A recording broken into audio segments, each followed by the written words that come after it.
Kita lebih banyak tahu tentang permukaan bulan daripada dasar laut kita sendiri. Lautan menutupi 70% permukaan bumi, tapi yang benar-benar sudah dijelajahi manusia hanya 5% saja. 95% sisanya gelap, sunyi, dan penuh tekanan yang bisa menghancurkan baja dalam sekejap. Namun, di dalam kegelapan itu ada dunia yang belum pernah dilihat manusia. Dunia yang bisa mengubah cara kita memahami planet ini.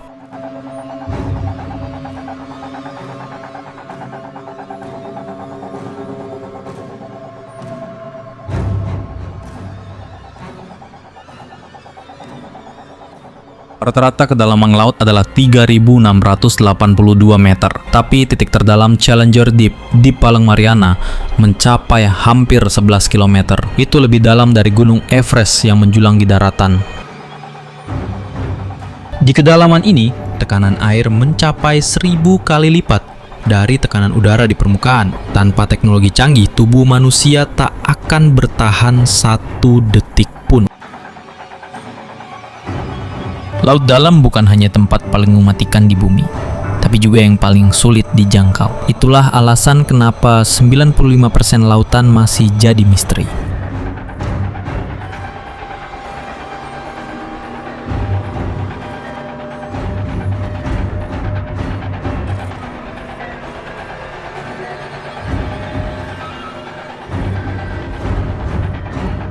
Selama berabad-abad, ilmuwan percaya semua kehidupan di bumi bergantung pada cahaya matahari. Namun pada tahun 1977, kapal riset dan kapal selam Alvin menemukan sesuatu yang mengubah pemahaman kita, yaitu vent hidrotermal. Vent ini adalah cerobong di dasar laut yang menyemburkan cairan panas hingga 400 derajat Celcius kayak mineral dari perut bumi. Anehnya, di sekitar neraka ini tumbuh ekosistem aneh yang tak membutuhkan matahari. Hewan-hewan seperti cacing tabung raksasa hidup dari bakteri yang memakan energi kimia dari dalam bumi. Proses yang disebut kemosintesis.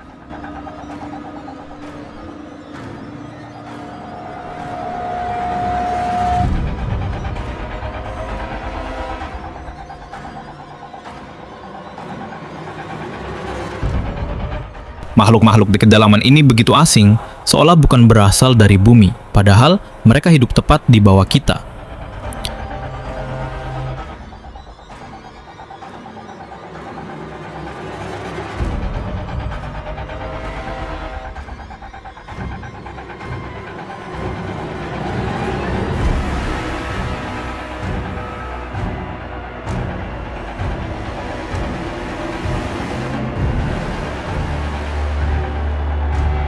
Di dasar laut Teluk Meksiko, ilmuwan menemukan sesuatu yang menyalahi logika. Sebuah danau yang terendam di bawah laut.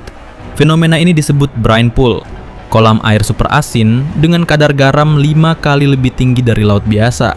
Airnya begitu pekat dan beracun, hingga makhluk hidup yang masuk ke sana langsung mati. Ini bukan danau biasa, ini adalah laut di dalam laut. Dunia aneh yang belum sepenuhnya kita pahami.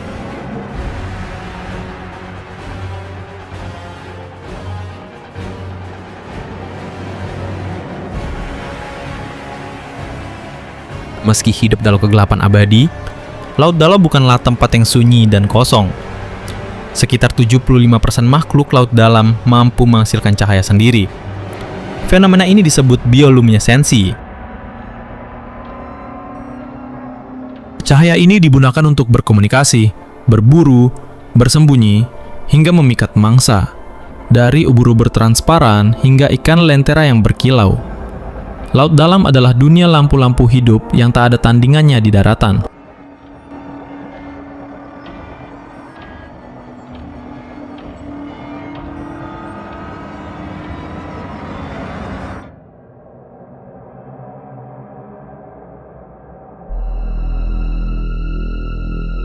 Dulu kita hanya mendengar cerita tentang kraken, monster laut raksasa yang menyerang kapal. Tapi kini kita tahu, makhluk ini nyata. Pada tahun 2004, ilmuwan Jepang berhasil memotretnya hidup-hidup di habitat aslinya untuk pertama kali. Panjangnya bisa mencapai 13 meter, dengan mata sebesar bola basket. Ada juga kerabatnya yang lebih besar, cumi kolosal, yang hidup di Samudra Selatan. Mitologi laut ternyata seringkali punya akar kenyataan.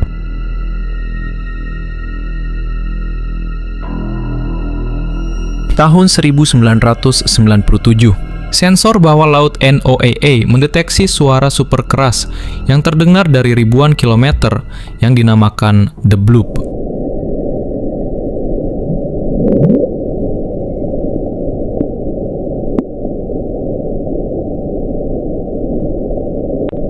Rekaman ini sempat bikin geger internet. Banyak yang menduga ini suara monster laut. Bahkan ada yang percaya itu bukti makhluk luar angkasa pernah menyentuh samudra. Butuh bertahun-tahun sampai akhirnya ilmuwan memastikan The Bloop bukan makhluk hidup, melainkan suara es besar yang retak dan jatuh di Antartika. Misteri ini terpecahkan, tapi meninggalkan pelajaran penting. Laut dalam masih penuh suara-suara yang belum kita pahami.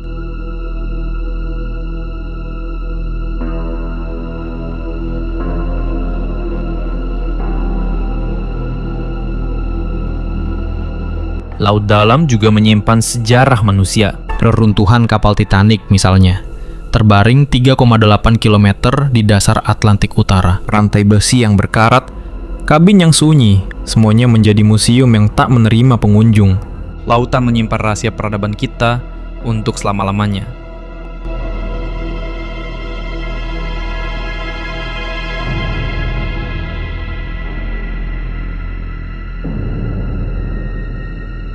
Di balik lautan yang gelap, bukan hanya makhluk asing yang mengintai, tapi juga jejak peradaban yang hilang. Sepanjang sejarah, banyak legenda berbicara tentang kota-kota yang tenggelam. Tapi siapa sangka, beberapa dari kisah itu ternyata benar adanya. Pada tahun 2001, di pantai Gujarat, India, arkeolog bawah laut menemukan reruntuhan misterius. Jalan-jalan lurus, bangunan batu, dan artefak kuno di dasar laut. Para peneliti menduga ini adalah sisa dari Dwarka, kota legendaris yang disebut-sebut dibangun oleh Dewa Krishna. Jika benar, artinya peradaban ini ada lebih dari 9.000 tahun lalu, jauh lebih tua dari Mesir atau Sumeria. Apakah sejarah yang kita tahu terlalu dangkal? Di selatan Jepang, tahun 1986, seorang penyelam menemukan formasi batu raksasa di bawah laut Pulau Yonaguni. Tangga simetris, pilar, teras, seperti monumen kuno yang dibangun oleh tangan manusia. Tapi geolog berbeda pendapat, apakah ini buatan manusia atau hasil alami dari proses geologis. Sampai hari ini, debat itu belum selesai, tapi bentuknya terlalu sempurna untuk sekadar kebetulan.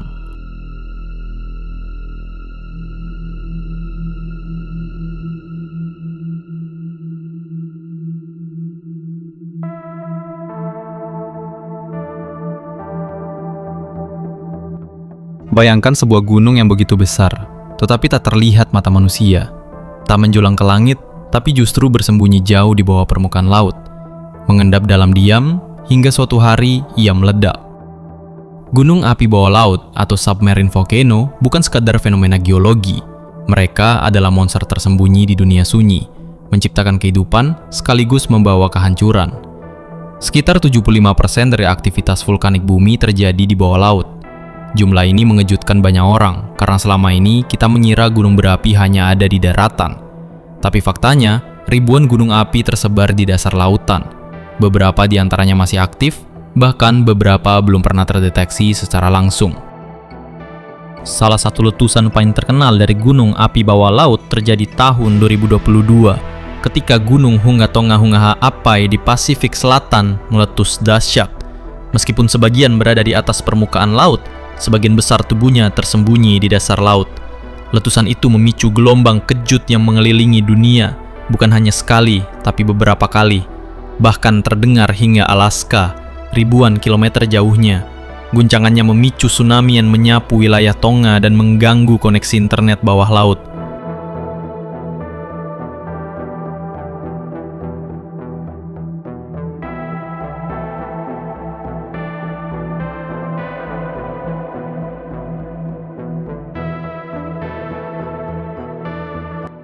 Tapi, cerita gunung api bawah laut tak berhenti di situ. Ada sabuk vulkanik raksasa yang melintasi dasar Samudra Atlantik, dikenal sebagai Mid-Ocean Ridge. Ini adalah sistem pegunungan terpanjang di dunia, membentang lebih dari 65.000 km. Seluruhnya berada di dasar laut. Di titik-titik tertentu, magma dari perut bumi menyembur keluar, membentuk kerak samudra baru. Dengan kata lain, dasar lautan terus tumbuh. Planet kita secara diam-diam sedang membentuk wajah baru, tepat di bawah kaki kita. atau lebih tepatnya di bawah gelombang samudra. Di dunia bawah laut, gunung bukan sekedar daratan tinggi. Mereka adalah sumber kehidupan sekaligus awal kehancuran. Mereka bisa tidur selama ribuan tahun, lalu terbangun dalam kemarahan, mengubah seluruh wajah samudera dalam hitungan detik. Dan yang paling menakutkan, sebagian besar dari mereka belum pernah kita lihat.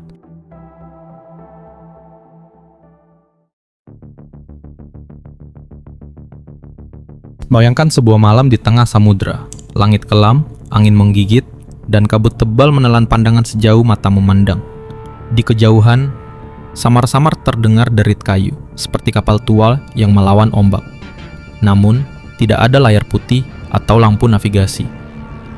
Hanya bayangan hitam yang bergerak perlahan, menembus kabut. Para pelaut yang melihatnya akan menelan ludah, karena mereka tahu itu bukan kapal biasa. Itulah The Flying Dutchman, kapal hantu yang dikutuk untuk selamanya berlayar tanpa pernah berlabuh. Dipimpin oleh seorang kapten yang keras kepala, Hendrik van der Decken. Legenda ini berakar dari abad ke-17 ketika Belanda berada di puncak kejayaan maritim. Kapal-kapal mereka menguasai jalur perdagangan dunia, membawa rempah dari Hindia Timur, emas dari Afrika, dan kain sutra dari Asia. Salah satu kapten terkenal kala itu adalah Hendrik van der Decken. Ia dikenal sebagai pelaut ulung, namun juga keras kepala, ambisius, dan enggan menyerah pada takdir. Beberapa catatan menyebut, ia memimpin sebuah kapal dagang Belanda yang berlayar dari Amsterdam menuju Batavia, sekarang Jakarta, melewati perairan paling berbahaya di dunia, Tanjung Harapan, Afrika Selatan.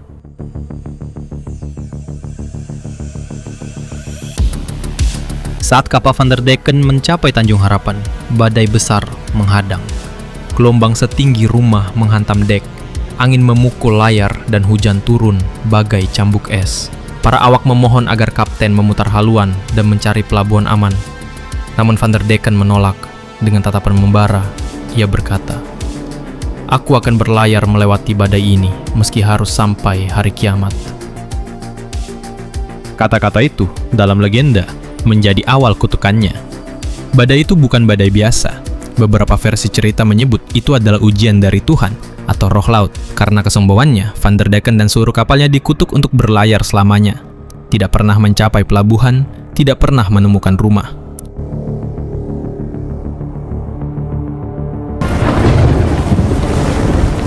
That's the Flying Dutchman. Sejak saat itu, banyak pelaut mengaku melihat kapal besar dengan layar compang-camping melaju melawan arah angin dan gelombang. Tidak ada suara teriakan awak kapal, hanya derit tiang layar dan suara angin yang melolong. Beberapa laporan menyebut kapal itu bercahaya samar kehijauan, seperti diterangi cahaya hantu. Ada pula kisah pelaut yang mengaku menerima surat atau pesan dari awak kapal itu.